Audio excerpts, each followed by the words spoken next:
Hare Krishna, Namaste, Chapter 7, entitled as Jnana Vijnana Yoga, Sloka 17. teṣāṁ jñānī nitya-yukta eka-bhaktir viśiṣyate priyo jñānino tyartham ahaṁ sacha mama priyaḥ. I am just reciprocating to his love, but I cannot go beyond his love because his love is greater towards me and my love cannot match it. So some acharyas, they interpret that the Lord is dissatisfied, as I said, dissatisfaction in this manner of he is not able to really reciprocate to his devotees, cannot match to his devotees' love. Again, this should also taken in the same way that how we saw before. That is not that now God something that he cannot do, therefore is not all powerful, but this is to express and understand how much Krishna appreciates his devotees, true devotees, pure devotees. How much he values their love towards him. That he himself is willing to put down his greatness. He himself would like to keep his devotees above him.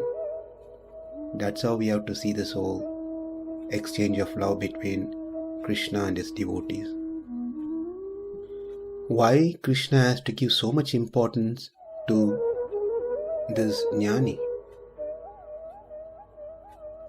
Well, when the world is mostly populated by those who are not interested in me, that is Krishna, when the world is mostly populated by those who doesn't want to know me, those who doesn't want to listen about me or listen from me, those who never want to remember me, those who doesn't want to attain me, those who doesn't want to be with me, those whose means and goals are different, this person, that is jñānī, only interested in me, nothing else.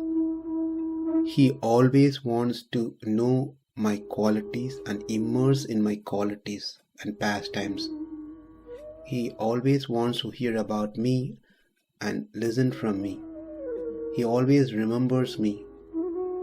In other words, he cannot forget me any time. He wants to attain me. He wants to be with me.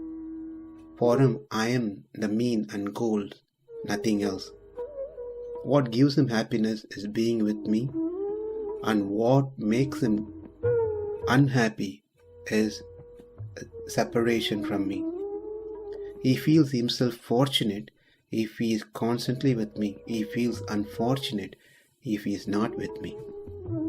So the question is, should I consider this person to be a special one or not? Obviously, answer is yes. Out of hundreds and thousands and millions of people, someone is interested in me. So obviously that person is special to me. Sacha mama priyaḥ, very dear to me. We can take an example of Bhakta Prahlad. He was constantly connected and engaged in Krishna consciousness. His bhakti is unflinching, unmotivated. That is nitya-yukta eka-bhaktir. He had many difficulties being a small boy, which cannot be imagined. But he never saw any of those things as difficulties. He saw everything as Krishna's mercy, blessings. His own father was ready to kill him. He used elephant, snakes, threw him into the ocean, pushed him off the hill. But he saw Krishna. Prahlad saw Krishna in all these dangers. He was able to remember Krishna. He was able to relate everything with Krishna. He saw Krishna. His own father Hiranyakashipu wanted Prahlad to worship him, consider him to be the supreme God. But Prahlad refused. Eka-bhaktir, to worship no one else other than the Supreme Lord. Due to the maturity of their jnana, intelligence, knowledge, they forget everything else other than me. This is the height of jnana.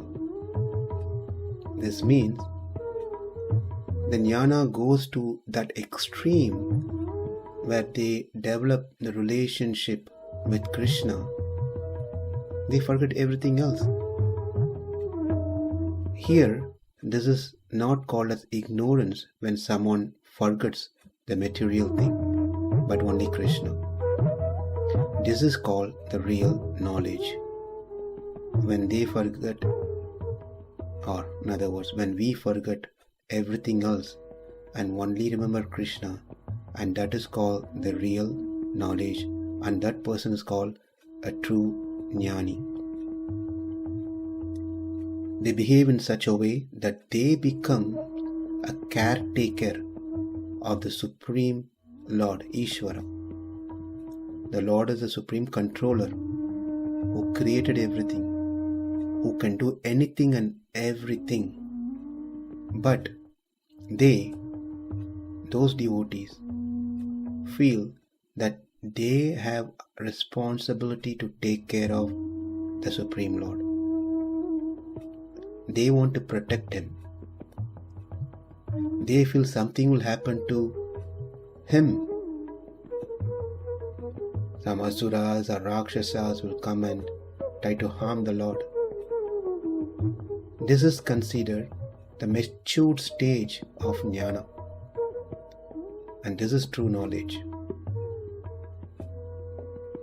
When my devotees get angry upon me, say when I promise to come to meet them at a particular time, but fail to be there on that time and get delayed, or I may not even go, and they show anger on me. I love their anger, and this is out of their love. They get angry upon me, just chastise me. So this is the height of jnana, knowledge. These are the things that makes a person viśiṣyate, very special, extremely special compared to anyone else. These slokas that we are seeing, we have to see as an instruction to us. Should not see this as Krishna is talking about someone else and we just hear it. Krishna wants all of us to come to this stage in our devotion towards him. So we all have to sincerely aspire to become such a jñānī who is in full knowledge and who is always engaged in pure devotional service. So Krishna can say we are dear to him, and that happens only when we say he is dear to me. When we say he is dear to me, we have to emphasize in that statement not to include he is also dear to me. Krishna does not like adding also when we express our devotion towards him. love towards him. So to summarize, there are 4 types of devotees that we already discussed. Among the 4, the man of knowledge is the foremost, that is jñānī. He is ever with me and is devoted to me alone. Further, even I, that is Krishna, omnipotent and omniscient, cannot express adequately the love he cherishes for me, and I too hold him incomprehensible love towards him. teṣāṁ jñānī nitya-yukta eka-bhaktir viśiṣyate